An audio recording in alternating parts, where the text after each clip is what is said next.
தமிழ்நாடு நிதிநிலை அறிக்கை தடைகளை தாண்டி வளர்ச்சியை நோக்கி 1000 மாணவர்களுக்கான குடிமைப்பணி தேர்வுக்கான பயிற்சி 10 கோடி ரூபாய். உலகை வெல்லும் இளைய தமிழகம். வெளியீடு இயக்குனர் செய்தி மற்றும் மக்கள் தொடர்பு துறை. அம்மா மாதிரி மரியாதை கொடுத்து ரெஸ்பெக்ட் பண்ணி கௌரவிக்கிறவங்க உலகத்திலே யாரும் கிடையாது. அந்த அளவுக்கு பண்ணுவாங்க. ரொம்ப கோவப்படுவாங்க, திடீர்னு பணியில இருந்து எடுத்துருவாங்க. கோபம் இருக்கிற இடத்துல தான் குணமும் இருக்குங்கிறது பழமொழி. நான் கேட்டாமா, என்னம்மா உடம்பெல்லாம் அம்மாவத்த மாதிரி இருக்கேன்னு. கொசுவுக்கும் நமக்கும் ஏற்பட்ட போராட்டத்தில் கொசு ஜெயிச்சிட்டு முடியும்.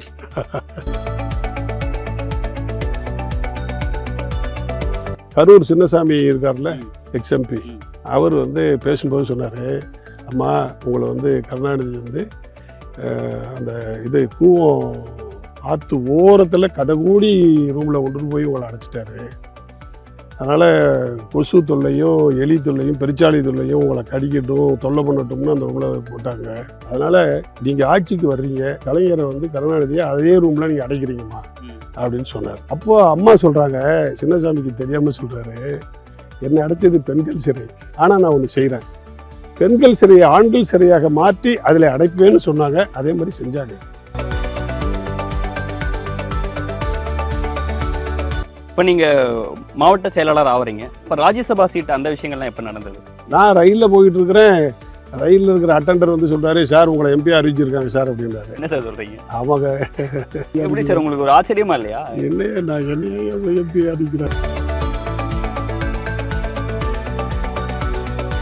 இன்னைக்கு தான் மணி நீங்கள் யாருன்னு தெரிஞ்சுக்கிட்டேன். நீங்கள் பயங்கரமான ஆணாதிக்கம் ஒரு மணியை நீங்கள் அப்படின்ட்டு ரொம்ப லவுடராக அடிக்க சத்தம் போடுறாங்க. அதுக்கு நீங்கள் என்ன பதில் சொன்னீங்க? நான் கம்முன்னு இருந்தேன். அப்புறம் பார்த்தாங்க, அம்மா குறை வந்துடக்கூடாது இல்லைம்மா அப்படின்னு. குறையா அப்படின்னாங்க. அதோட நான் நிறுத்திக்கிட்டேன்.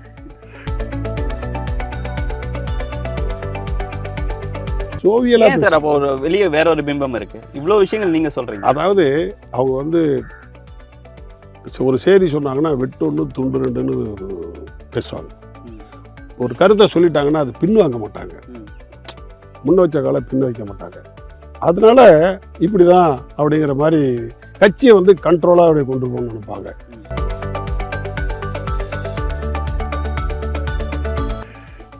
அம்மாவுக்கு ஒரு சொல்லி யாரும் அம்மாவை பார்த்து சொல்லக்கூடாதுமா, அதில் குறை இருக்குமா.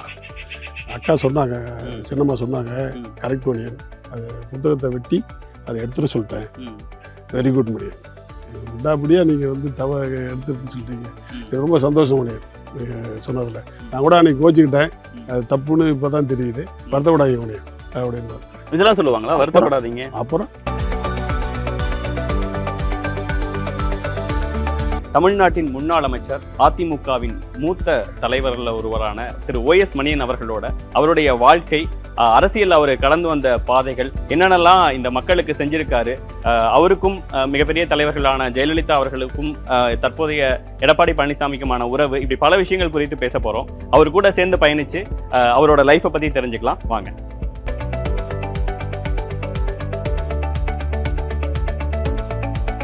அதாவது தலைவர் இறந்த உடனே நாங்கள் போயஸ் கார்டனில் அங்கேயே தங்கிட்டோம்.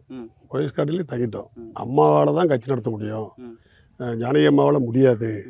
அதான் அது எப்படி நீங்கள் நாங்களாக முடிவுக்கு வர்றோம், அம்மா தான் முடியும், அவங்களால முடியாது, அதனால் நம்ம அம்மா பின்னாடி தான் இருக்கணும் அப்படின்னு நாங்கள் வந்துட்டோம். அதுக்கு பிறகு ஒன்றிய செயலாளராக இருக்கீங்க, அம்மா அணியில தான் தொடர்றீங்க. அப்போ போட்டிடுறீங்கன்னு நினைக்கிறேன். இப்போ மாவட்ட செயலாளர் அறிவிக்கிறாங்க அம்மா. ஓகே, நாகை மாவட்டத்துக்கு. ஆமாம், இப்போ இருக்கிற திருவாரூர் நாகப்பட்டினம் ரெண்டும் சேர்ந்த மாவட்டம். ஆமாம் ஆமாம், தஞ்சை கிழக்குன்னு பேர். ஆமாம், அதுக்கு மாவட்ட செயலாளர் 10 தொகுதி அப்போ மாவட்ட செயலாளர் அறிவிக்கிறாங்க. மாவட்ட செயலாளர் அறிவிக்கிற போது நான் யோசிக்கிறேன், அப்போ நான் சேவல் சின்னத்தில் நின்று 19,000 ஓட்டுக்கு கம்மி, 18,600 எலெக்ஷன்ல கண்டெஸ்ட் பண்றீங்க. அதுக்கு அப்புறம் மாவட்ட செயலாளர். ஆமா, சேவல் எலெக்ஷன்ல நிக்கிறேன், நின்று 18,600 ஓட்டு வாங்குறேன். அப்போ கையில் இருந்த காசு எல்லாம் கடனா போச்சு, நிலமெல்லாம் கொஞ்சம் வித்து கொடுத்தோம். அப்போ ரொம்ப கஷ்டம். அப்போ அறிவிக்கிறாங்க அம்மா. அது எப்படி உங்களை சூஸ் பண்றாங்கன்னு எப்படி சார் உங்களுக்கு தெரியும்? லைக் நீங்க தான் வேட்பாளருங்கிற அறிவிப்பு எப்போ வந்ததுன்னு ஞாபகம் இருக்கா அந்த நினைவுகள்லாம்? வேட்பாளர் நீங்க எப்படி அதுக்கு ட்ரை பண்ணீங்க, எப்படி கிடைச்சது? இல்லை நாமினேஷன் கொடுங்கங்கிறாங்க, நாமினேஷன் கொடுக்குறோம், ம். அதுலேருந்து அறிவிக்கிறாங்க. ம். அப்போ வந்துட்டோம். ம். அப்புறம் மாவட்ட செயலாளர் இல்ல, அந்த தோல்வி உங்களுக்கு ஜானகி கொஞ்சம் அம்மா கஷ்டமா வந்து இல்லையா? உங்களுடைய சொத்துக்கள்லாம் விக்கிறீங்க. அதான் ம். அந்த கஷ்டமான இடத்துல அறிவிக்கிறாங்க. ம். அப்போ நான் நினைக்கிறேன் இந்த பதவி ஏற்கிறதா, ம். ஏற்றுக்கிட்டா நம்ம வந்து செலவு பண்ணணுமே, ம். எப்படி பண்ண முடியுமா ம். அப்படின்னு யோசிக்கிறோம். ம். அப்போ சரி நம்ம மேலே நம்பிக்கை வச்சு அறிவிக்கிறாங்க, அந்த நம்பிக்கையை வீணாக்க கூடாதுல்ல ம். அப்படின்னு ஃபீல் பண்ணுறோம். ம். அதுக்கப்புறம் சரி என்ன நடந்தாலும் சரி பார்த்துக்குவோம் ம். அப்படின்னு போய் இப்போ பொறுப்பு எடுத்துக்கிட்டோம் ம். மாவட்ட செயலாளரை. ம். அதுக்கு பிறகு வேலையை பார்த்தோம். ம். மாவட்ட செயலாளர்னா முதல்ல பார்க்குறவங்களுக்கு புரியாதவங்களுக்கு மாவட்ட செயலாளர் பணிங்கிறது எவ்வளோ முக்கியத்துவம் வாய்ந்த பணி, அதில் என்னென்னலாம் பண்ண வேண்டிய தேவைகள் இருக்கும், அந்த விஷயங்கள் கொஞ்சம் சொல்லுங்கள் சார். அதாவது மாவட்ட செயலாளர் சொன்னால் அன்னைக்கு வந்து 10 தொகுதி. ம். இன்னைக்கு வந்து நான் பார்க்குற மாவட்டம் 3 தொகுதி. ம். நாகை மாவட்டம். நாகை மாவட்டம். மயிலாடுதுறையும் சேர்ந்து இருக்கிறப்போ 6 தொகுதி. ம். திருவாரூரும் சேர்ந்து இருந்தப்போ 10 தொகுதி. ஓகே. இன்னைக்கு 10 சட்டமன்ற தொகுதிக்கு இன்சார்ஜ் மாதிரி கிட்ட. ஆமாம் ம். இருந்தோம். அப்போ கிட்டத்தட்ட இன்னைக்கு பேர் சொல்லி இன்னைக்கு யாரை சொன்னாலும் சரி, ம். அவங்கெல்லாம் நான் அம்மாட்ட பரிந்துரை பண்ணி பொறுப்புக்கு வந்தவங்க தான் ம். இன்னைக்கு இருக்கிறாங்க ம். மேக்சிமம். ம். யாரும் புதுசாக வந்தவங்க இல்லை தவிர ம். பழைய நபர்களுங்கிறவங்க எல்லாருமே நாங்கள் பொறுப்பு போட்டு தான் இன்னைக்கு வந்தாங்க. ஓகே. மாவட்ட செயலாளராக அவங்க பணிங்கிறது எப்படி சார் இருக்கும் ஒரு நாளில்? மாவட்ட செயலாளர் பணிங்கிறது வந்து பரந்த நிலப்பரப்பு. நமக்கு ஒரு கல்யாணம்னா கண்டிப்பாக கட்சிக்கார வீட்டுக்குலேருந்து போகணும். அதே போல் கட்சிக்காரவங்க வீட்டில் ஒரு சம்பவம் நிகழ்வு, இறப்பு, அது மாதிரினாலும் போகணும். எதாக இருந்தாலும் போகணும். ம். ஆஸ்பத்திரி ம். போய் பார்க்கணும், முக்கியமானது பார்க்கணும். அடிதடி போலீஸ் ஸ்டேஷனுக்கு போகணும். ம். அதனால் இது வந்து ரெஸ்ட்லெஸ் போஸ்ட். குடும்பத்தையே பார்க்க முடியாது. அறவே பார்க்க முடியாது. குடும்பத்தை பார்த்தா கட்சியை பார்க்க முடியாது. அப்போ உங்களுக்கு திருமணம்லாம் ஆயிருந்தது? 76லேயே எனக்கு கல்யாணம், 75லேயே கல்யாணம் ஆயிடுச்சு. ஒய்ஃப்ட்ட ஒரு நல்ல அக்செப்டன்ஸ் இருந்தது, இதுதான் உங்கள் வேலைன்னு புரிஞ்சு நீங்கள் போய் இங்கே பாருங்கள், கட்சியை பாருங்கன்னு சொல்லுவாங்க அவங்க. அதை பற்றி சொல்லணும்னா ஒரு சம்பவத்தை சொல்லி ஆகணும். அதாவது எங்கள் வீட்டில் வந்து டெலிவரிக்கு அப்பா வீட்டுக்கு போகல, நான் இங்கேயே இருந்துக்கிறேன்னு சொல்லிட்டாங்க. ம். அது கிராமம் ரொம்ப குக்கிரமமாக இருக்கிறதுனால வேண்டான்ட்டு. அப்போ சொல்கிறாங்க, இது மாதிரி எனக்கு இன்றைக்கி உடம்பு சரியில்லைங்கிற மாதிரி இருக்குது, அதனால் இருங்க வீட்டில் அப்படின்னு சொல்கிறாங்க. அப்போது மன்னார்குடியில் கோட்டை வளர்ச்சி அலுவலகம்னு ஒன்று டிடிஓ ஆஃபீஸுன்னு அப்போ உண்டு. ம். இப்போ அது கிடையாது. ம். அங்கே எங்கள் ஊரில் குப்பிசாமி செட்டியாருங்கிறவரோட பையன் பாலுங்கிறவருக்கு போஸ்டிங்காக போய் சொல்லணும் ம். அப்படின்னு அவங்க அப்பா வந்து என்கிட்ட புடிவாதமாக சொல்கிறார். சரி. இன்னைக்கு சொல்லலைன்னா நமக்கு இல்லைங்க, ம். அது மாதிரி வந்து சொல்கிறாரு. ம். அப்புறம் நான் வீட்டில் சொல்லிட்டு கிளம்புறேன், வந்துடுறேன் அப்படின்ட்டு. போனால் அவர் டூர் போயிட்டார் டிடிஓ. ம். அங்கே தங்கி இருந்து அவரை பார்த்துட்டு வர்றதுக்குள்ளே மாட்டு வண்டியில் ஆஸ்பத்திரிக்கு போய் குழந்தை பிறந்து பொம்பளை பிறந்திருக்குன்னு சொல்கிறாங்க. அதுக்கப்புறம் தான் பிறக்கும்போது கூட நீங்கள் பக்கத்தில் இல்லையா? இல்லை அப்போ? ஓகே. இல்லை ம். அது மாதிரியான சங்கடங்கள்லாம் நிறையா நடந்தது உண்டு. ம். ம். அதெல்லாம் பார்க்க முடியாது. ம். கட்சி கவர்ந்து பண்ணணும், கட்சியை பார்க்கணும், ம். கட்சிக்காரங்களுடைய வெல்ஃபேர் பார்க்கணும் ம். அப்படின்னா நம்ம வந்து கிராமத்தில் வேற இருக்கிறோமா, ம். நம்ம முடியாது. இப்போ அம்மா கூட என்னை மாவட்ட செயலரை போட்ட போது ம். நான் அம்மாட்ட சொன்னேன், ம். அம்மா நீங்கள் வந்து என்னை மாவட்ட செயலரை போட்டீங்க, என்னை ஒன்றிய செயலர்ந்து எடுத்துருங்க ம். அப்படின்னு சொன்னேன். ம். அப்போ அம்மா சொன்னாங்க, ஏமணியன் ராமநாதபுரத்தில் ராமசாமி வந்து ஒன்றிய செயலர் இருந்தார், மாவட்ட செயலர் இருந்தார், மந்திரியாகவும் இருந்தார், ம். எனக்கு தெரியுமே, ம். நீ இருங்க மணியன்னாங்க. ம். இல்லைக்குமா, ஒன்றிய செயலர் போஸ்ட் வந்து ரொம்ப கிராமத்தில் இருக்கிற குக்கிராமத்தில் இருக்கணும். மாவட்ட செயலாளர்னாக்கா இப்போ எல்லா இடமும் போகணும். அப்போ ஊரில் பார்க்குறது ஆள் இல்லைன்னு மாதிரி ஆகிடும், போட்டாதாம்மா கட்சிக்கு நல்லது. அப்படியா அப்படின்னு சொல்லிட்டு ஓஎஸ் மணியனுடைய விருப்பத்திற்கு இணங்க ம். அப்படின்னு அறிவிச்சாங்க ஓகே. ரிலீவ் பண்ணும்போது. எவ்வளோ ஃப்ரீக்வெண்ட்டாக சார் பேசுவாங்க? ஒரு அம்மாவை பற்றி நான் ஒரு புத்தகம் போட போகிறேன். ம். ஒரு 40 விஷயங்கள் நான் வந்து அம்மாவும் நாங்களும் எங்கள் அம்மாவுக்கும் எனக்கும் உள்ள டிஸ்கஷன் ம். எப்படி நடந்தது, ம். எப்படி கோச்சுக்குவாங்க, ம். திரும்ப எப்படி பாராட்டுவாங்க, ம். எந்தெந்த விஷயத்துக்கு நான் அம்மாவை வந்து எங்கெங்கே அழைச்சிட்டு போனேன் ம். அப்படிங்கிறத பற்றி ஒரு 40 விஷயங்கள் சம்மந்தமாக ம். நான் எடுத்துருக்கிறேன். ம். புத்தகமாக போட போகிறோம். இங்கே வெளியில் யாரும் இருக்கிறவங்க நம்ப மாட்டாங்க. ம். அம்மா மாதிரி மரியாதை கொடுத்து ரெஸ்பெக்ட் பண்ணி கௌரவிக்கிறவங்க உலகத்தில் யாரும் கிடையாது. அந்த அளவுக்கு பண்ணுவாங்க. ரொம்ப கோவப்படுவாங்க, திடீர்னு பணியிலேருந்து எடுத்துருவாங்க, பாரபட்சமே பார்க்க மாட்டாங்க. கோபம் இருக்கிற இடத்துல தான் குணமும் இருக்குங்கிறது பழமொழி. ம். அதே மாதிரி தான் அவங்களும். ம். அதாவது ஒரு சம்பவம் சொல்கிறேனே, பல சம்பவம் இருக்குது, அதில் ஒரு சம்பவம் சொல்கிறேன். குடவாசல் ராஜேந்திரன்னு திருவாரூருக்கு மாவட்ட செயலர் போட்டிருந்தோம். ம். அவர் ஒரு கொலை கேஸில் வந்து தப்பாக அவரை வந்து கைது பண்ணி ஜெயிலில் வச்சுட்டாங்க. ஜெயிலில் இருந்தே அவர் சேர்மனாக ஜெயிச்சிட்டார். அப்போ அவரை பெயில் எடுக்கிறதுக்கு ஏற்பாடு நடந்துக்கிட்டு இருக்கு. விட மாட்டேங்கிறாங்க பெயிலில் கவர்மெண்ட் திமுக சர்க்கார். அப்போ அவர் கோஷிமணி போட்ட வழக்கு அது அவர் மேலே. அதை அவர் ரொம்ப கவனமாக பார்க்குறாரு, விடக்கூடாதுன்னு. விட்டா அதான் ஜெயிலில் இருந்துகிட்டே சேர்மனாக ஜெயிச்சாருன்னா எப்படி இருக்கும், அதனால தான் அப்படி பண்ணுறாங்க. அப்போது அம்மா என்னை கூப்பிட்டு கேட்டாங்க, மணியன் ராஜேந்திரனை பெயில் எடுக்கிற விஷயமா நீங்கள் பாருங்கள், நான் வந்து ஜவஹர்கிட்ட சொல்லிடுறேன், அப்போ நீங்கள் அவங்கள்ட்ட எவ்வளோ செலவு வேணுமோ வாங்கிங்க மணியன் அப்படின்னாங்க. நான் சொன்னேன், ராஜேந்திரன் வந்து வசதிமா, அவருக்கு பணம்லாம் தேவையில்லைம்மா, எந்த பிரச்சனையும் இல்லை, பணத்தை பற்றி பிரச்சனை இல்லைம்மா, நானும் அதை பார்த்துக்கிட்டு இருக்கேம்மா அப்படின்னு சொன்னேன். அப்போனா என்ன செய்யலாம் மணியன் அவருக்குன்னு கேட்டாங்க. நான் சொன்னேன், அம்மா தப்பாக நினைக்காதீங்கம்மா, அம்மா வந்து முடிஞ்சதுன்னா வாங்கம்மா திருச்சியில் போய் ஜெயிலில் பார்த்து வருவோம் அப்படின்னு சொன்னேன். போமே அப்படின்னாங்க. ஒரு தடவை டேட்டு கொடுத்தாங்க, வர முடியல. 2வது டேட்டுக்கு தான் என்ன சொன்னாங்க, மணியன் திருச்சியில் வந்து அண்ணா பிறந்த நாளைக்கு வந்து நான் பேசுகிறேன்னு அறிவிச்சிருங்க மணியன், திருச்சியில் வந்து அண்ணா பிறந்த நாள் கூட்டம் பேசிட்டு அப்படியே ராஜேந்திரனையும் பார்த்து வந்துடுவோம் அப்படின்னாங்க. சரிங்கம்மா அப்படின்னு அறிவிச்சிட்டேன். நான் கொள்கை பிறப்பு செயலாளர் அறிவிச்சிட்டேன். அறிவிச்சது பிறகு அந்த பெரிய கேட் இருக்கு பாருங்க, அந்த பெரிய கேட்டில் ஆள் நுழைஞ்சு போகிற கேட்டு ஒன்று இருக்கும்ல சின்னதாக, அதை மட்டும்தான் திறந்து விட்டாங்க. அதுக்குள்ளே அம்மா வந்து உடம்ப திருப்பி ரொம்ப சிரமப்பட்டு போகல ஏறினாங்க. அப்புறம் அந்த சூப்பரண்ட் ரூமில் தான் அவரை உட்கார வச்சுருந்தாங்க ராஜேந்திரன், குடவாசல் ராஜேந்திரன். அங்கே வந்து சூப்பரண்ட் ரூமுக்கு பார்த்தீங்கன்னா 2 கருங்கல்ல போட்டு வச்சுருப்பாங்க படிக்கு பதிலாக. அது ரொம்ப சிரமப்பட்டு ஏறினாங்க. எனக்கு அழுக வந்துருச்சு, கஷ்டப்பட்டவங்க ஏறினத்தை நம்ம கஷ்டப்படுத்திட்டோம் அவங்கள அப்படிங்கிற மாதிரி நினச்சி. அதெல்லாம் இல்லை மணியன் வாங்க, எல்லாம் அரசியலில் சகஜம் தானே மணியன் அப்படின்ட்டாங்க. அப்புறம் அவரோட பேசிக்கிட்டு இருந்தாங்க. நான் பார்த்துக்கிறேன் ராஜேந்திரன், ஒன்றும் பிரச்சனை இல்லை, எதாக இருந்தாலும் நான் கவனிச்சுக்கிறேன், நீங்கள் பெயிலில் வாங்க மணியன்ட்ட சொல்லிருக்கிறேன் அப்படின்னாங்க. அந்த திருச்சி அண்ணா பிறந்தநாள் கூட்டம் நடக்குதுல்ல, அந்த கூட்டத்தில் கரூர் சின்னசாமி இருக்கார்ல எக்ஸ்எம்பி, அவர் வந்து பேசும்போது சொன்னார், அம்மா உங்களை வந்து கருணாநிதி வந்து அந்த இது கூவம் ஆற்று ஓரத்தில் கடைகூடி ரூமில் கொண்டு போய் உங்களை அடைச்சிட்டாரு, அதனால் கொசு தொல்லையும் எலி தொல்லையும் பெருச்சாளி தொல்லையும் உங்களை கடிக்கட்டும் தொல்லை பண்ணட்டும்னு அந்த ரூமில் போட்டாங்க, அதனால் நீங்கள் ஆட்சிக்கு வர்றீங்க, வந்த பிறகு கலைஞரை வந்து கருணாநிதியை அதே ரூமில் நீங்கள் அடைக்கிறீங்கம்மா அப்படின்னு சொன்னார், கூட்டத்தில் பேசினார். அப்போது அம்மா சொல்கிறாங்க, சின்னசாமிக்கு தெரியாமல் சொல்கிறாரு, என்னை அடைச்சது பெண்கள் சிறை, பெண்கள் சிறையில் ஆண்களை போய் அடைக்க முடியுமா, அடைக்க முடியாது, ஆனால் நான் ஒன்று செய்கிறேன், பெண்கள் சிறையை ஆண்கள் சிறையாக மாற்றி அதில் அடைப்பேன்னு சொன்னாங்க, அதே மாதிரி செஞ்சாங்க. இல்லை அவங்கள்ட்ட பேசவே முடியாது, அவங்க எது சொன்னாலும் தலையாடிட்டு வந்துடுவாங்க எல்லாருமே அப்படின்லாம் கிடையாது. நாங்கள்லாம் வந்து உண்மை என்னவோ அதை வந்து பளிச்சுன்னு அவங்கள்ட்ட சொல்லுவேன். இன்னொரு விஷயத்த சொல்லிட்டுமா, அதாவது நான் கொள்கை பரப்பு இருக்கும்போது பொதுக்குழு செயற்குழுக்கு வந்து எல்லா வரைவு தீர்மானமும் எழுதி ரெடியாக வச்சுருப்பேன்.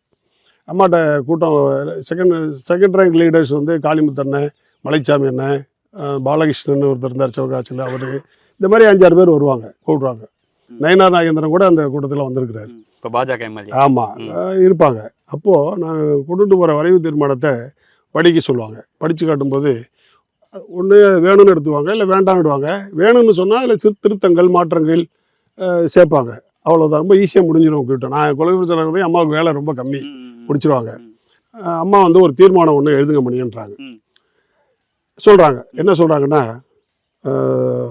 ஆலைகளிலும் விவசாய பணிகளிலும் ஆண்களுக்கும் பெண்களுக்கும் சம ஊதியம் வழங்க வேண்டும் என்கிற சட்டம் இருக்கிற போதும் வழங்காதமைக்கு கண்டிக்கிறோம், வழங்க வற்புறுத்துகிறோம், எழுதுங்க மணியன்னாங்க.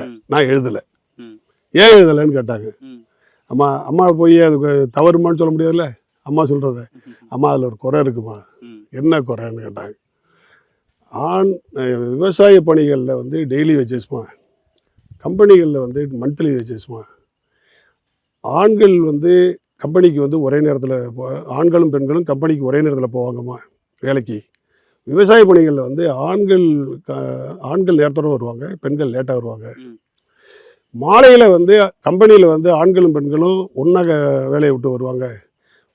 விவசாயத்தில் வந்து ஆண்கள் வேலை செஞ்சுட்டு இருக்கும்போதே பெண்கள் கரையேறி போயிடுவாங்க வீட்டுக்கு.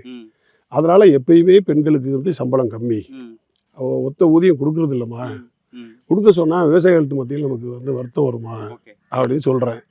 மணியன், இன்னைக்கு தான் மணி நீங்கள் யாருன்னு தெரிஞ்சுக்கிட்டேன். நீங்கள் பயங்கரமான ஆணாதிக்கம் மிக்க ஒரு மணியை நீங்கள் அப்படின்ட்டு ரொம்ப லவுடராக அடிச்சு சத்தம் போடுறாங்க. அதுக்கு நீங்க என்ன பதில் சொன்னீங்க? நான் கம்முன்னு இருந்தேன்.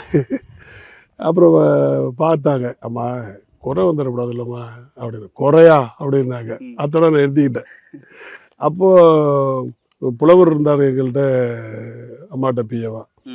அவர் என்ன சொல்கிறாரு, என்னங்க இப்படி இருக்கிறீங்க, ஒரு மக்கள் சக்தி மிக்க தலைவர் சொல்கிறாங்கன்னா கேட்டுக்கிடுங்க. நீங்கள் என்ன எஸ்டிஎஸ் மாதிரி நீங்கள் வந்து வரிக்கு வரி எதுக்கு பதில் சொல்கிறீங்க அப்படின்னாரு. நான் உண்மை தப்புவாக நடந்துடக்கூடாது, அம்மாவுக்கு வந்து ஒரு தவறான பண்ணிட்டாங்கன்னு ஒரு கெட்ட பேர் வரக்கூடாது, அதுக்காக நான் சொல்கிறேன். அதனால் என்ன பழி வந்தாலும் நான் ஏற்றுக்க தயாராக. தீர்மானம் கடைசியில் நிறைவேற்றப்பட்டதா இல்லையா? கேளுங்க, சொல்லிட்டேன். சொன்னது பிறகு மறுநாள் புத்தகம் அடித்து பைண்டிங் பண்ணி புத்தகம் வருது. ஓஎஸ் மணியன்ட்ட வந்து அவர் தான் தீர்மானம் படிக்கணும், எவ்வளோ நேரத்தில் முடிக்கிறாருன்னு படித்து பார்க்க சொல்லுங்க மணின்னு கொடுத்து அனுப்புகிறாங்க புலவர்கிட்ட, சங்கரலிங்கம் புலவர்கிட்ட. அப்போது படித்து பார்க்குறேன், 45 நிமிஷத்தில் முடிச்சிருவேன் அப்படின்னு சொல்லிட்டேன். இந்த தீர்மானம் அதில் இருக்குது, இந்த அம்மா கொண்டு வந்த தீர்மானம் அதில் இருக்குது, அழகாக இருக்குது. அப்போ உடனே நான் முடிச்சுட்டு அவரை புலவரை அனுப்பிச்சி விட்டு பூங்குன்றன்ட்ட சொல்லி, சின்னம்மா உடனே பார்க்கணும்ப்பா, அர்ஜென்ட்டு, தலைமுறை காரியம், நீங்கள் உடனே பார்க்கணும், ஃபோனில் பேசுங்க மணின்னாங்க. இல்லைம்மா நேராக பேசணுமா. வந்துட்டாங்க, நேராக போனேன். அம்மா இது மாதிரி அம்மாட்ட நடந்துச்சு, இப்போ தீர்மானம் அதே தீர்மானத்தை சங்கரலிங்கம் ஏற்றி விட்டார், இல்லை தப்பு வர போதுமான்னு. எனக்கே தெரியுமா, அம்மாவே சட்டம் கொண்டு வந்தால் கூட நம்ம வீட்டில் கூட அந்த சம்பளம் கொடுக்க மாட்டோமே, எனக்கு தெரியும், அக்காவுக்கு தெரியல, ஏன் மற்றவங்க சொல்லலை, பயந்துக்கிட்டு சொல்லலாமா. அப்படியா சரி அப்படின்ட்டு உள்ளர போய் சொல்லிட்டாங்க. சொன்னோடனே அம்மா இன்டர்காம்ல, என்ன பண்ணி இந்த மேட்டர் என்ன விடலையா அப்படின்னாங்க. அம்மாவுக்கு ஒரு சொல் யாரும் அம்மாவை பார்த்து சொல்லக்கூடாதுமா, அதில் குறை இருக்குமா.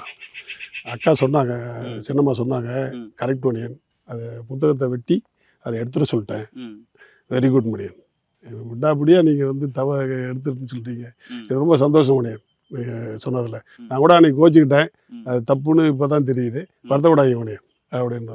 இதெல்லாம் சொல்லுவாங்களா, வருத்தப்படாதீங்க. அப்புறம் இதை விட இன்னொரு விஷயம் சொல்கிறேன் கேளுங்க. அந்த ஒன்றிய செயலாளர் பேரும் தெரியல, ஊர் எனக்கு தெரியல, மறந்துட்டேன். திண்டுக்கல் சீனிவாசன்னா நான் அம்மா 3 பேரும் உட்காந்து ஒரு பொதுக்குழுக்கு யார் யாரெல்லாம் பேச விடுறது அப்படின்னு டிஸ்கஷன் நடக்குது. கிட்டத்தட்ட 1.5 மணி நேரம் 2 மணி நேரம் அந்த டிஸ்கஷனில் உட்காந்துருக்குறோம். அப்போது அம்மா சொல்கிறாங்க, இந்த திருப்பத்தூர் வேலூர் பக்கம் தான் ஒரு ஒன்றிய செயலாளர், அவர் வந்து ஒன்றாரா, அம்மா எனக்கு ஒரு வண்டி வாங்கி கொடுமா அப்படின்னாராம். அவர் அப்படி தான் பேசுவாராம், நீ நான் போவான்னு தான் பேசுவாராம். அம்மா எனக்கு ஒரு வண்டி வாங்கி கொடுமா அப்படின்னாராம். சரி என்னடா அப்படி கேட்குறாருன்னு ஒரு புல்லட் வாங்கி நிப்பாட்டி ஆர்சி எஃப்சி இன்சூரன்ஸ் எல்லாம் பண்ணி பெட்ரோல்லாம் போட்டு மாலையெல்லாம் போட்டு எடுத்துகிட்டு போக சொல்லி வர சொன்னால், இந்த வண்டி யாருக்கு வேணும், இந்த அம்மா என்ன நான் வண்டி கேட்டால் இந்த வண்டி எடுத்து கொடுக்குது அப்படின்னு, வேண்டாம் போ எனக்கு வண்டி இல்லைன்னு சொல்லிவிடு அப்படின்ட்டு. அவர் கேட்டது காரா? அவருக்கு அம்பாசிடர் கார் கேட்டு. சரி, அவர் அப்புறம் மறுபடியும் அவரை கூப்பிட்டு, என்னையா கேட்டேன் நீ, வண்டி தானே கேட்டேன்னு பைக் எடுத்து கொடுத்து.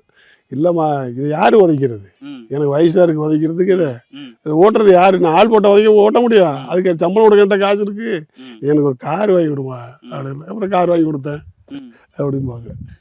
அந்த மாதிரி எல்லாம் சோவியலாக சார். அப்போ ஒரு வெளியே வேற ஒரு பிம்பம் இருக்கு, இவ்வளோ விஷயங்கள் நீங்கள் சொல்கிறீங்க. அதாவது அவங்க வந்து ஒரு செய்தி சொன்னாங்கன்னா வெட்டொன்று துண்டு ரெண்டுன்னு பேசுவாங்க. ஒரு கருத்தை சொல்லிட்டாங்கன்னா அது பின் வாங்க மாட்டாங்க, முன்ன வச்ச கால பின் வைக்க மாட்டாங்க. அதனால இப்படி தான் அப்படிங்கிற மாதிரி கட்சியை வந்து கண்ட்ரோலாக அப்படியே கொண்டு போகணும்னு நினைப்பாங்க. கட்சியில் ஒரு தவறு பண்ணுறவங்கள அவங்களே நேராக கால்லாம் பண்ணுவாங்களா உங்களுக்கு? பேசுவாங்களே. நான் ஒரு தடவை நீடாமங்கலத்தில் ஒருத்தரை போலீஸ் கஸ்டடியில் இறந்து போயிட்டார். அப்போ மாவட்டம் ஒன்றா இருந்துச்சு. என்ன பண்ணிட்டாங்க, டக்குன்னு பாடியை கொண்டுட்டு போய் போஸ்ட்மார்ட்டம் அஃபிஷியலாகவே போலீஸு தாசில்தார் எல்லாமே அஃபிஷியலாகவே கொண்டு போய் போஸ்ட்மார்ட்டம் பண்ணி அவங்களே கட்டராட்டி அடிக்கி அவங்களே கொண்டு வந்துட்டாங்க. நாங்கள் போய் மறைச்சிட்டோம் பாடியை மறைச்சி டிஎம்கே கவர்மெண்ட்டில் மறைச்சிட்டோம். மறைச்சி பாடியை கொடுக்க முடியாது, நீங்கள் வந்து நியாயம் சொல்லணும், நியாயம் தெரிஞ்சால் தான் பண்ணுவோம் அப்படின்ட்டு. அப்போ அம்மா லைனில் வராங்க, மணியன் இது நேற்று செத்த பாடி போஸ்ட்மார்ட்டம் பண்ணியாச்சு, இங்கே ரோட்டில் வச்சுக்கிட்டு பண்ணிகிட்டு இருந்தீங்கன்னா அவங்க அப்படி தான் பண்ணுவாங்க. இப்போ நம்ம போராட்டம் பண்ணுறதுனால என்ன நியாயம் கிடச்சிட போகுது, ஒன்றும் நடக்க போகிறதில்ல, இது மற்றவங்களுக்கு நல்லதில்லை மணியன் இந்த பாடியை வச்சுருக்கிறது, நீங்கள் உடனே அதை டிஸ்போஸ் பண்ணுறதுக்கு ஒத்துழைப்பு கொடுங்க, பரவாயில்ல நம்ம பேசிக்குவோம் அப்படின்னு சொல்லி போல் நல்லா வந்தாங்க. அடிக்கடி இப்படி மாவட்ட செயலாளர்கள்ட்ட பேசிடுவாங்களா? அவசியம் ஏற்படுகிற போது கண்டிப்பாக வருவாங்க, பேசுவாங்க. இப்போ நீங்கள் மாவட்ட செயலாளர் ஆவறீங்க, இப்போ ராஜ்யசபா சீட் அந்த விஷயங்கள்லாம் எப்போ நடந்தது? நான் ரயிலில் போயிட்டு இருக்கிறேன். ரயிலில் இருக்கிற அட்டெண்டர் வந்து சொல்கிறாரு, சார் உங்களை எம்பி அறிவிச்சிருக்காங்க சார் அப்படின்றாரு. என்ன சார் சொல்கிறீங்க? ஆமாங்க, மார்க்க பந்தெல்லாம் அறிவிச்சாங்க. அப்போ வந்து 95 சார், 95. அப்போது நான் ட்ரெயினில் போயிட்டுருக்கிறேன். அப்போது செங்கல்பட்டில் வந்து அட்டெண்டர் சொல்கிறாரு எழுப்பி, சார் எம்புங்க சார், உங்களுக்கு நல்ல செய்தி சார். என்ன செய்தி? உங்களை ராஜ்யசபா எம்பி அறிவிச்சிருக்காங்க அப்படின்னு. ராஜ்யசபா எம்பி எப்படி சார், உங்களுக்கு ஒரு ஆச்சரியமா இல்லையா? நான் என்னையே எம்பி அறிவிக்கிறேன். நீங்கள் அப்போ மாவட்ட செயலாளராக இருக்கீங்க? ஆமாம், கொள்கை வாரிய தலைவராக இருக்கிறேன். வாரிய தலைவராக தமிழ்நாடு ஹேண்டிகிராஃப்ட்ஸில் வாரிய தலைவராக இருக்கிறேன். இப்போ திருப்பதியில் ஓடுதில்ல தங்கத்தேர், அது என்னுடைய மேனேஜ்மெண்ட்டில் தான் அதை செஞ்சு தேரை ஓட்டி துரை ராமசாமி மினிஸ்டர் எங்களுக்கு அப்போ சிறுதொழில், அவரையும் அழைச்சிட்டு போய் குடும்பத்தோட இந்த தேரை ஓட்டி நிப்பாட்டி வந்தேன். ஈச்சனாரி விநாயகர் கோவில் தங்கத்தேர் நான் பண்ணேன், அதையும் தேரை ஓட்டி நிப்பாட்டிட்டு வந்தேன். மயிலாப்பூர் தங்கத்தேரில் வந்து ஒரு பார்ட்டு பண்ணேன், அப்போ ராஜ்யசபா எம்பி ஆகிட்டேன். மருதமலையிலேயே ஒரு பார்ட்டு வேலை பார்த்தோம், அதோட ராஜ்யசபா எம்பி ஆகிட்டேன். இப்போ இந்த மாதிரி விஷயங்கள் நீங்கள் ட்ரை கேட்க வேண்டாமா கட்சியில்? அவங்களா பார்த்து சொல்லுவாங்க. எப்படி நடக்கும் சார் அது ஒரு ஏடிஎம்கேல? சத்தியமாக நான் யாரையும் கேட்டது கிடையாது, யாரையும் பார்த்தது கிடையாது. அம்மாவா போடுறது தான். ஏன்னா இது வந்து ஒரு கோடி தொண்டர்கள் இருக்கக்கூடிய கட்சி, எப்படி அவங்க சூஸ் பண்ணுவாங்க? திடீர்னு ஒரு ரயில்ல போயிட்டு இருக்கும்போது ஃபோன் வருதுங்க. ஒரு உதாரணத்துக்கு ஒன்று சொல்லட்டுமா? காளிமுத்தண்ணனை சபாநாயகர் ஆக்கிட்டாங்க. அப்போ ஒரு பொதுக்குழு வருது. அந்த பொதுக்குழுவில் நான் ஏற்கனவே சொன்ன மாதிரி தீர்மானங்கள்லாம் டிஸ்கஷன் முடிஞ்சிருச்சு. முடிஞ்சிட்டு நிகழ்ச்சியை வந்து வரவேற்புரை, காளிமுத்து வந்து இப்போ சபாநாயகர் ஆகிட்டாரு, அதனால் யார் பேசுறது அப்படின்னு டிஸ்கஷன் வருது. அப்போ என்ன சொல்கிறாங்க எல்லாரும், நம்ம கொள்கை விமர்சனம் நல்லா பேசுவார்மா, அவர் எனக்கு தெரியும், அவரை நான் தீர்மானம் வாசிக்க வச்சிருக்கிறேன் அப்படின்னு சொல்கிறாங்க. ஃபஸ்ட்டு என்ன மாவட்ட கொள்கை விமர்சனம் ஆக்கணும் அதே ஆண்டில் சொல்கிறாங்க. எந்த வருஷத்தில் நீங்கள் கொள்கை பரப்பு செயலாளராக வரீங்க? நான் வந்து 2000. அது என்னன்னு கேட்டீங்க, என்ன காரணம் கேட்டிங்கன்னா, எல்லா ஆர்ப்பாட்டங்கள், போராட்டங்கள், பொதுக்கூட்டங்கள், ஜெயா டிவியில் அப்போ எடுத்த நிகழ்வுகள் இருக்குல்ல, டேப் இருக்குல்ல, அது எல்லாத்தையும் பார்க்குறாங்க. பார்க்கும்போது யார் கரெக்டாக பேசுகிறா, யார் வந்து எதையும் விடாமல் ஒருத்தர் புரிகிற மாதிரி யார் பேசுகிறா, தவறு இல்லாமல் யார் பேசுகிறா, உச்சரிப்பு யாருக்கு சரியாக இருக்குது அப்படின்னு பார்க்குறாங்க. அவ்வளோ மைன்யூட்டாக வாட்ச் பண்ணுவாங்களா சார்? பண்ணி தானே என்ன கொள்கை விமர்சனம் போட்டாங்க. எல்லாரும் நினச்சிக்கிட்டு இருந்தாங்க, என்னடா இவரை குழு விசாரம் போட்டிருக்காங்க. நீங்கள் வந்து இப்போ இந்த தொகுதியில் மக்களோட மக்களாக சேர்ந்து ஒர்க் பண்ணிருக்கீங்க, அப்போ உங்களை வந்து சீட்டு கொடுத்து இங்கே எம்பியா நில்லுங்கன்னு சொல்றது கூட அக்செப்டபிள். ஆமாம், திடீர்னு ராஜ்யசபா எம்பி ஆக்குறாங்கல்ல, அது வந்து ரொம்ப புதுமையாக இருக்குது. எப்படி நடந்ததுன்னு ஒரு ஆச்சரியம் தான். விசுவாசமானவர்கள் யாருன்னு பார்க்குறாங்க. அந்த விசுவாசமானவர்கள் யாருன்னு அவங்க பார்க்குறதுலே தப்புகள் நடந்து விடுது, அது வேற. மனிதன் வந்து பதவிக்கு கொண்டோடனே கெட்ட புத்தியெல்லாம் அவனுக்கு வந்துடுது, கெட்டு போகிறான். அது வாழ்க்கையை வந்து அழிச்சிக்கிறது தானே தவிர வேற ஒன்றும் அவங்க வளர்ந்தாங்கன்னு நான் சொல்ல மாட்டேன். இருக்கிற கட்சிக்கு விசுவாசமாக கடைசி வரைக்கும் இருக்கிறது தான் பதவி கொடுத்தவங்களுக்கு நம்ம செய்கிற மரியாதை. என்ன, அதனால் அது தவறு. அது அந்த ட்ரெயினில் போயிட்டு இருக்கும்போது நடந்த இன்சிடென்ட் சொல்லுங்கள். அதான் ட்ரெயினில் போகும்போது அட்டெண்டர் வந்து சொல்கிறாரு, ராஜ்யசபா எம்பியா உங்களை வந்து அறிவிச்சிருக்காங்க அப்படின்னு. இருக்காதியா என்ன பேப்பர் வேணா காமிச்சார். பேப்பரில் பார்த்தா நீங்கள் தெரிஞ்சுக்கிட்டீங்களா? தினத்தந்தி பேப்பரில் பார்த்தா தெரிஞ்சுக்கிட்டேன். அப்பெல்லாம் அப்படி தான் பேப்பரில் பார்த்தா சொல்லுவாங்க சார், இல்லை வேறு ஏதாவது ஃபோன் மூலிமா வருவாங்க அப்படிலாம்? இல்லையே, நான் ட்ரெயினில் வந்துகிட்டு இருக்கேன். ஓகே. ராஜ்யசபா உறுப்பினராக உங்களோட செயல்பாடுகள் எப்படி இருந்தது? எப்படிலாம் நீங்கள் ரிப்போர்ட் பண்ணுவீங்க இந்த விஷயங்கள்லாம் பேசுகிறீங்கன்ட்டு? இதெல்லாம் பேசலாமான்னு நீங்கள் எப்படி கேட்பீங்க கட்சியில்? யார் மூலிமா பேசுவீங்க? நம்ம மாவட்டத்தில் நமக்கு தேவையான மத்திய அரசால் நிறைவேற்றப்பட வேண்டிய கோரிக்கைகள் அதை பேசுவோம், அதுக்கு கேள்வி போடுவோம். என்னென்ன வாய்ப்பு வருதோ அந்த தலைப்பில் நம்ம பேசுவோம், அவ்வளோதான். இப்போ நீங்கள் ராஜ்யசபா உறுப்பினராக இருந்த காலகட்டத்தில் தான் 96ல் அவங்க ஆட்சியும் போயிடுது இங்கே. ஆமாம். அப்போ அந்த பீரியடில் இங்கே ஆட்சியில் இல்லை, டெல்லியில் சில விஷயங்கள் அப்போ தான் முக்கியமாக நடக்குது. அந்த இதெல்லாம் எப்படி சார் ஹேண்டில் பண்ணுங்க? அப்போ வந்து நாங்கள் அம்மாவை வந்து பல்வேறு வழக்குகள் போடுறாங்க, வழக்குகள் போட்டு ரிமாண்ட் பண்ணுறாங்க. அப்போ நாடாளுமன்றத்தில் நாங்கள் கடுமையாக எதிர்ப்பு தெரிவித்து நாடாளுமன்றத்தை ஒத்தி வைக்கிற நிலைமைக்கு கொண்டு போய் மறுநாள் காலையில் அம்மாவை பார்க்கறதுக்கு நான், ராஜசெல்லப்பா, முத்துமணி 3 பேரும் வர்றோம் ஜெயிலுக்கு. அது ஒரு நல்ல சம்பவம். ஜெயிலுக்கு வரும்போது அன்னைக்கு வந்து உட்காடுறாங்க. அப்போ எல்லாம் ஒன்றும் பிரச்சனை இல்லை. உட்காந்துட்டு கிளம்ப போகிறாங்க, அடித்து ஊற்றுது மழை. சிவப்பு கப்பி சேராக இருக்குது தண்ணி. யாரும் சொல்லலை. 3/4 மணி நேரம் 50 நிமிஷம் ஆனவுடனே அம்மா வந்து நான் கேட்டேன் அம்மா, என்னம்மா உடம்பெல்லாம் அம்மா வாத்த மாதிரி இருக்கேன்னு. ம். கொசுவுக்கும் நமக்கும் ஏற்பட்ட போராட்டத்தில் கொசு ஜெயிச்சிட்டு மணியன் ரொம்ப அப்படி. நகைச்சுவையா பேசுவாங்களோ? ஆமாம், கொசு ஜெயிச்சிட்டு மணியன், ஒன்றும் பண்ண முடியல அப்படின்னாங்க. ம்.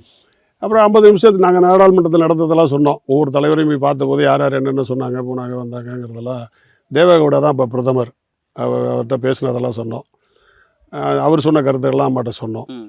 என்ன புண்ணியம், அவங்க நடக்கிறது இங்கே நடக்கிறது நடந்துட்டு தானே இருக்குது அப்படின்னாங்க. ம். அப்போ அந்த 50 நிமிஷத்தில் அவங்க கிளம்பி போகும்போது பார்த்தீங்கன்னா ம். என்ன நடக்குதுன்னு கேட்டிங்கன்னா, அந்த சேத்துல இறங்கி போகிறாங்க, ம். போகணும். ம். அப்போ அம்மா மழை விடட்டுமா, ம். இப்போ போக முடியாதும்மா உங்களால் அப்படின்னு சொல்கிறேன். அவங்க சொல்கிறாங்க, சட்டத்தை நம்ம மதிக்கணும் மணியன், ம். 1 மணி நேரம் தான் அப்பாயின்மெண்ட் டைம். ம். அம்மா டைம் ஆகிட்டு நீ கிளம்புன்னு அவங்க சொல்லக்கூடாது, நம்ம போயிடணும் மணியன், ம். பார்த்துக்கலாம் ம். அப்படின்னு சொல்லிட்டு அப்படியே சேலையை தூக்கி சேற்றில் தண்ணியில் படாமல் வச்சுக்கிட்டு, இந்த கிராமத்தில் நடுவுக்கு ஜனங்க போவாங்கள்ல, ம். அதே மாதிரி அந்த சேத்துல இறங்கி போனாங்க. இப்போ அடுத்தடுத்து எப்படி சார் வந்தீங்க? இப்போ அதற்கு பிறகாக நடந்த விஷயங்கள்ல முக்கியமா அவங்க மறுபடியும் ஜெயிலுக்கு போகும்போது முதலமைச்சரா வேற ஒருத்தங்களை அப்பாயின்ட் பண்ற சூழல்லாம் வந்தது. எனக்கு தெரிஞ்சு நான் படிச்ச செய்திகள்ல உங்க பேரே கூட அதில் அடிபட்டதுலாம் வந்தது. அந்த இதெல்லாம் எப்படி நீங்க? அவங்கவுங்க சொல்லி இருந்திருப்பாங்க, அதில் ஒன்றும் நம்ம அதெல்லாம் எதிர்பார்க்கல, அப்படியெல்லாம் நினைக்கல. ம். அம்மா வந்து சிறைக்கு சென்றது, அங்கே நடந்த பல்வேறு விஷயங்கள், இதெல்லாம் வந்து கட்சி தொடர்களால் ஏற்றுக்கொள்ள முடியாத ஒரு விஷயம். ம். இப்போ நீங்க மாவட்ட செயலாளராக இருக்கும் போதும் கொள்கை பரப்பு செயலாளராக பல போஸ்டிங்ல இருந்திருக்கீங்க சார். இப்போ இதெல்லாம் எப்பெல்லாம் வந்து மாவட்ட செயலாளர்கிட்ட எந்த மாதிரி விஷயங்களை பேசுவாங்க, கொள்கை பரப்பு செயலாளர்கிட்ட எத்தனை தடவை பேசுவாங்க, நீங்க ஏதாவது போய் இத்தனை தடவை பார்க்கணும் அவங்கள அப்படிலாம் ஏதாவது இருக்கா? நாங்கள் வந்து கொள்கை பரப்பு இருக்கும்போது டெய்லி டே டு டே அம்மா பார்ப்போம், ம். அம்மாட்ட பேசுவோம். ம். அம்மா எங்களுக்கு தபால் அனுப்புவாங்க. ம். கட்சிக்காரங்களுக்குள்ளே இருக்கிற பிரச்சனைகளை வந்து பேசி தீர்க்க சொல்லி. ம். இது நீங்க ஏதாவது ஒரு விஷயம் சொல்லணும்னா எப்படி சொல்லுவீங்க? கொஞ்சம் அதிகமான பிரச்சனைன்னு சொன்னால் அப்பாயின்மெண்ட் வாங்கி நேராக இத்தனை மணி பார்க்கணும்னு சொன்னால் பார்ப்பாங்க. ம். இல்லைன்னா லெட்டர் வச்சுட்டாக்க பதில் சொல்லிடுவாங்க. ம். பிரச்சனைகளின் அடிப்படையில் அவங்களே முடிவெடுக்கும்.